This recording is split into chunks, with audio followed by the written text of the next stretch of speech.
E bom, galera, antes de começar essa speed art foda, quero dar 2 avisos importantes. Pra você se inscrever no meu canal, ativar o sininho, deixar o seu like, compartilhar o vídeo com um amigo seu, beleza? Porque eu sei que ele vai gostar desse vídeo.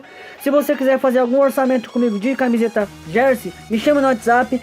E a segundo aviso é pra você me seguir no Instagram.